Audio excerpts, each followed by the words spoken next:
Hi, everyone. Welcome to the April 22nd, 2022 edition of Colorado Inside Out. I'm your host, Dominic Dezzutti. Thank you so much for joining us. So before we begin, I want to address a couple things. It was the subject of a variety of tweets about the potential conspiracy theory behind the National Weather Service interrupting our show last week. If you were watching on Comcast, you saw it interrupt the show 4 times, twice with our friend David Kopel pontificating on some great points and cut right in half from these different updates. And the other person that was also cut off was myself at the very end of the show, where I offered a personal update, and I want to reiterate that here so folks who only caught a little bit of it or wondering what was going on can catch the whole message, pending the National Weather Service not again stomping all over this one. But I wanted to offer my personal update, which is, as they say, all good things must come to an end, and so must my time here at PBS 12. I will be moving on from the station, and my last day here will be May 13th. So I'll be with you for a few more weeks on this show, and very excited to have that transition time with you. The first thing I want to say is the show is going nowhere. Colorado Inside Out will remain. Our producer, El Neff, and other folks here at the station are figuring out what will come next. So all that will continue to happen. The show's been around for 30 years. I like to think it'll be around for another 30 more. I also am just grateful to have this time. So you're going to see, starting actually with this show, some of our friends from our past on the program coming back to join me before I leave. So you will see one of them here in just a couple of minutes, but you'll be seeing that over the next few weeks, and some great special guests over the next few weeks, being able to celebrate this time.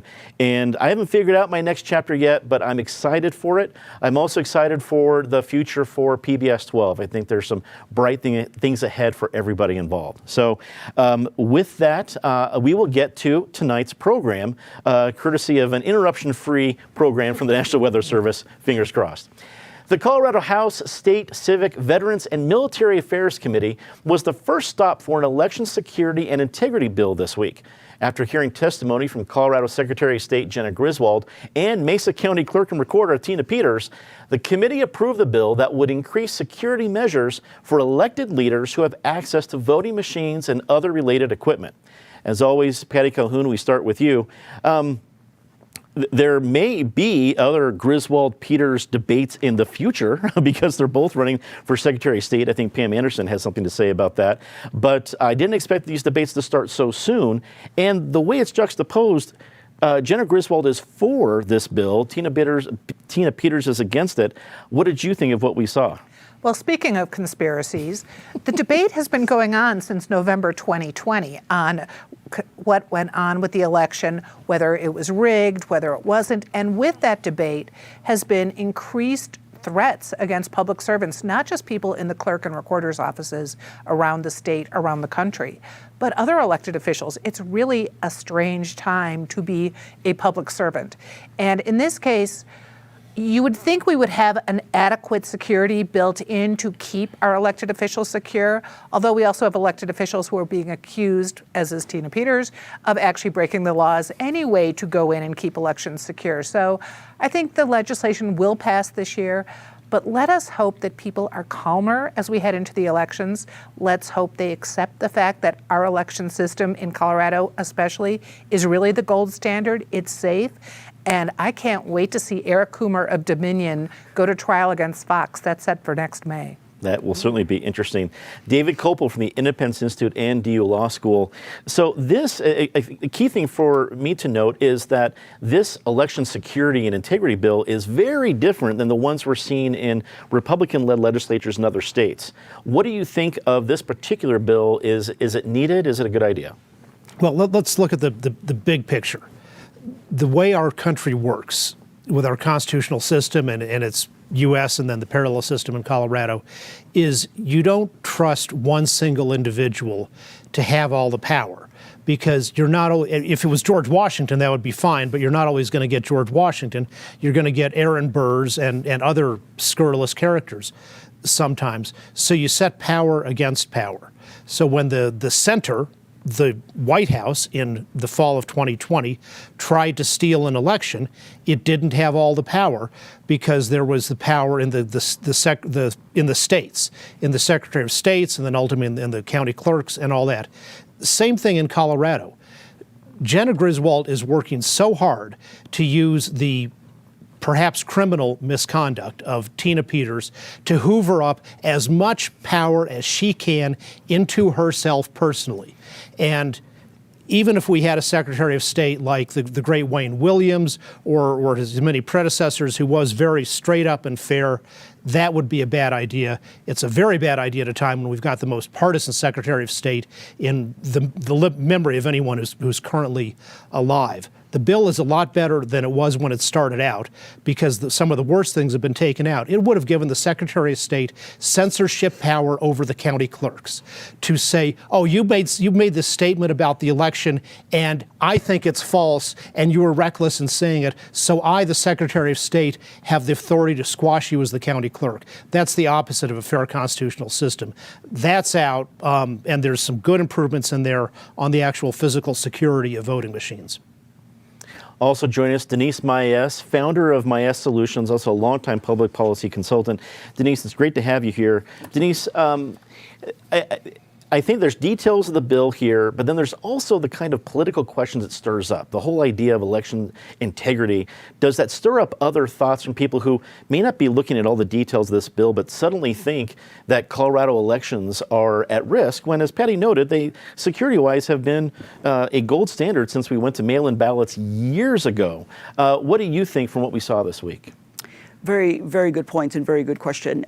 You know, there is a lot in this bill. There's a lot, and a lot of it does go to how do we make sure that all the elections are run smoothly and that there is no tampering with a lot of the machines. I mean, I think this bill could have been called the Tina Peters Act because it really is all of the stuff, all of the elements of the bill around the election system's integrity are all about the accusations that the Secretary of State has made against Tina Peters specifically. You know, I listened to this testimony and, you know, Tina Peters really in her entire testimony cited a bunch of, you know, Colorado Code provisions that were really intended to be the defense, her defense against what Secretary of State Griswold was doing. And so I do think that for someone who just comes to it blindly and doesn't know a lot of the background, yeah, they would start to think, gosh, is there really something broken here that we need to fix? And I mean, there clearly were some issues that were, or some systems that needed to be fixed up a little bit. That's what this bill does. It does certainly a lot more. But if we thought we had a really gold standard law from our 2013, we ought to feel very, very confident after this bill passes as well. Well, also join us, like I mentioned at the top, one of a dear friend and part of the legends of Colorado Inside Out. Danny Newsom joins us, currently the Director of Strategic Partnerships at Cobalt, but a dear friend and longtime teammate here at Channel 12 in various forums. And Danny, as you and I were producing together and you were guiding me back when I was an intern, and we were looking at debates of all the different positions, a Secretary of State debate was going to be boring, and I don't even know if we were going to go there. Now, it's the prize fight in Colorado, thanks to things like this. When you look at this bill and everything going around, the positions and the personalities involved, what are your thoughts? Well, you know, you had asked the question earlier. First of all, Dominic, I am just shocked. You have been here forever. I knew you when you were an intern here, okay? That goes back to 96. So you are dear to my heart. And I am wishing you all the best. Thank you very much. Okay, now back to this. When you ask the question, when you look around the country and you've got election integrity here, you've got election integrity there, the difference is you've got Republicans who are trying to stop people from voting. That's what they're trying to do. You know, so these are trumped up charges, literally. They're trumped up allegations, never been proven. There's been no voter fraud, for God's sake, except for Mark Meadows, Trump's former chief of staff who registered to vote in 3 different damn states. Anyway, so, but what this whole post-election period did show is how vulnerable systems are to manipulation by those who want to make political points, who want to amass political power. So that being said, yes, Colorado, the legislature did need to act to put some protections in. Patty's exactly right. The Colorado elections, not just the machines themselves, but ballot boxes. The system of mailing your ballot or dropping your ballot off, it is the gold standard. You know, we don't have Mark Meadows voting. we don't have Mark Meadows types of voting when they shouldn't be in Colorado. And so to the extent that this bill is intended to firm up some of the softness in the Colorado system, only revealed by people who are lying, then that's great. Okay? Absolutely. That makes a lot of sense, and it just warms the cockles of my heart to have you back here, Danny. This is great. Let's get to our next topic. U.S. District Court Judge Philip Brimmer denied a temporary restraining order request filed by the Colorado, Montana, Wyoming State Area Conference of the NAACP, the League of Women Voters of Colorado, and Mi Familia Vota. The three entities filed a lawsuit against U.S. Election Integrity Plan, a group accused of going door to door asking voters about perceived election irregularities while sometimes armed. The three voting groups allege that USEIP is intimidating voters and violating the Federal Voting Rights Act and the Ku Klux Klan Act. David, you're one of three legal experts we have on the panel today. So what did you take from this decision about the restraining order and then also the other issues that are going to be coming out on this case as we move forward? Well, for the issues on this case, we'll presumably at some point see actual evidence in court. Judge Brimmer is the chief judge of the U.S. District Court in Colorado, and I think his opinion sets out things very plainly. A temporary restraining order is about the most extreme thing you can ask a court for. You're saying, I got a huge emergency, I'm going to be irreparably injured very soon, so Your Honor, issue this order and don't even bother to listen to evidence from the other side. That's how big an emergency this is. Well, as Judge Brimmer points out in his opinion, all the allegations from the plaintiffs, even if you say you presume that they're true, the last time anything happened was in December. And he rightly says, you can't have something that last occurred in December and you're coming in April saying, give me an emergency order, and don't bother to actually have sworn evidence in court. That was ridiculous, and I can't understand how the attorneys for the plaintiffs could ask for something so preposterous. And on top of that, he points out lots of other failures. You're supposed to show how you attempted to give notice to the other party when you're filing a temporary restraining order. They didn't bother to do that ministerial step. And these various groups, none of their pleadings even allege that one of their members was injured or was even affected, that in this other group that they don't like, the plaintiffs don't even allege that a single member of any of their groups ever talked to one of these alleged bad doers. So it seems to be very poor lawyering on the plaintiff's point, and the judge had absolutely no choice but to refuse their ridiculous request for a temporary restraining order. Denise, when you see something like this, I mean, this is one of several things in play. There's a lawsuit, there's accusations of different rights acts, and so it's not just this request. But if this one does go poorly, does it handicap the other efforts as other issues move forward? Well, it certainly might. It certainly might, and I do worry about that for sure. To Danny's point about trying to stop individuals from voting, it's pretty clear, at least from the allegations made in the initial complaint, that this particular entity, U.S. Election Integrity Plan, is really trying to intimidate voters. I mean, they themselves, this particular group, acknowledges that it was going door to door with the attempt to discover election fraud, all of which has been debunked since 2020, but continues to go on and on. And it's very disturbing that if some of these allegations are borne out, that they were targeting Latinos, individuals of color, voters, coming across as if they were government officials and somehow had all this permission to get your name, where you voted, how you voted. All of that is crazy stuff. And I frankly do think it is intimidation, but that's the point. That's the intent. That's precisely what they want to do. And so I do worry that if ultimately the case decides differently or goes against the plaintiffs, that it might hurt other efforts. But the one thing that I do appreciate is that there's noise being made about these intimidation efforts, and we all got to know about them because that's super important. Danny, the old saying says, history doesn't repeat, but it rhymes. You are a student of history. Are you seeing any rhyming here? Unfortunately, I am. It's terrible. It's absolutely terrible. In Colorado now, we have a law that prohibits anyone from openly carrying a gun within a certain distance of a polling place or a ballot drop-off box, what have you. But there still is the nightmarish possibility of people going door to door, sometimes with guns showing, or a badge, giving some kind of veneer of authority when they really don't have it, and questioning individuals. What kind of vigilante bullcrap is this? Again and again, these are people who are not reasonable.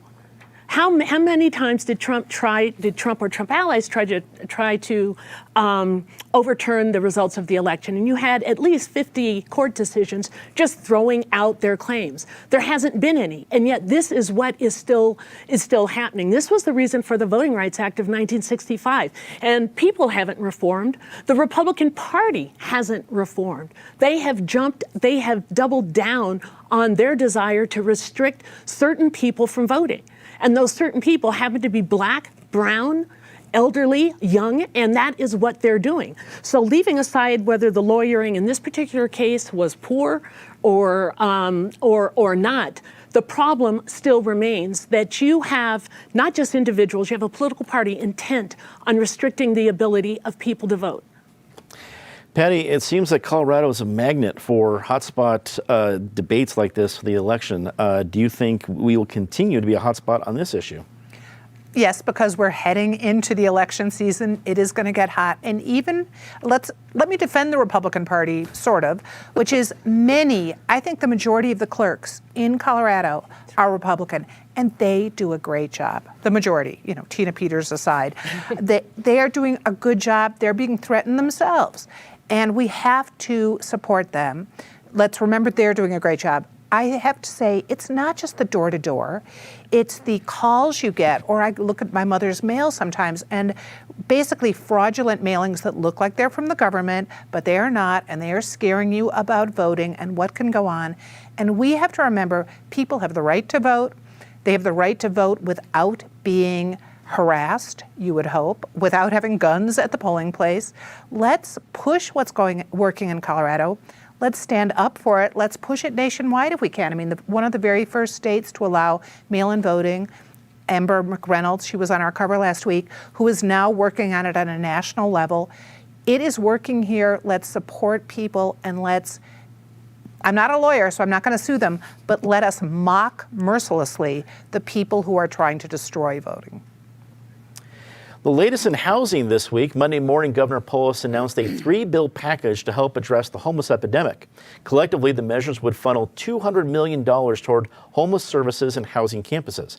Meanwhile, the town of Vail has moved to condemn a parcel of land that Vail Resorts owns and plans to use as affordable housing for staff. Town officials claim that the move is protecting winter refuge for a herd of bighorn sheep. Denise, we start with you on this one. New programs in Colorado, probably based in our urban center, and winter refuge for bighorn sheep. Where do you go from here? Yeah, those are definitely competing interests. First of all, I'm going to just say that I think what's in this bill package that was announced is really very, very good and is very important, much needed. I worry that a lot of it is too little. In the sense that it's also one-time money, because a lot of it comes from the rescue package federal funds, and so that's a little bit of an issue. But it's a good idea. It's good programs. One of the interesting things that the governor mentioned when in the press conference over these bills is he said a lot of the work you're going to do on issues of homelessness, you really have to go to the local communities, because that's kind of where it starts. And I think what's happening in Vail is really putting the spotlight on that. Now, there's a couple of different sides, of course, as there usually is. Vail says, hey, we'll do a land swap. You can have land somewhere else and do your affordable housing there. There are people that say, look, there's already construction and development in that area where the bighorn sheep are, so that's really kind of a red herring. It's a scapegoat because you really don't want this kind of housing there. So I hope that they work that out, because at the end of the day, if you don't have affordable housing for folks, you're ultimately going to be facing a much bigger problem when they are, in fact, homeless, and we should do everything we can to prevent that. Danny, lost the cover here, especially, I did not have on my bingo card the homeless debate coming down to bighorn sheep. And I know it's not about homeless, it's about affordable housing for staff, so people who work in Vail Resorts don't need to come out of Rifle. But what do you think about what we saw on both ends of the spectrum here? Well, just starting with Vail, it's really interesting. Habitat for Humanity in the Vail Valley, they built affordable units for teachers. I think I was reading it was in Gypsum. So I guess it depends on your population, the population you're talking about who can't afford homes. So in the Vail Valley, they're building for teachers and maybe other public service, firefighters, other public service entities. But when you look at what's going on in Denver, it really highlights that it's not just a housing crisis, it is a mental health crisis. You can't separate one from the other. And what's been happening in we don't have a system of mental health care, we really don't.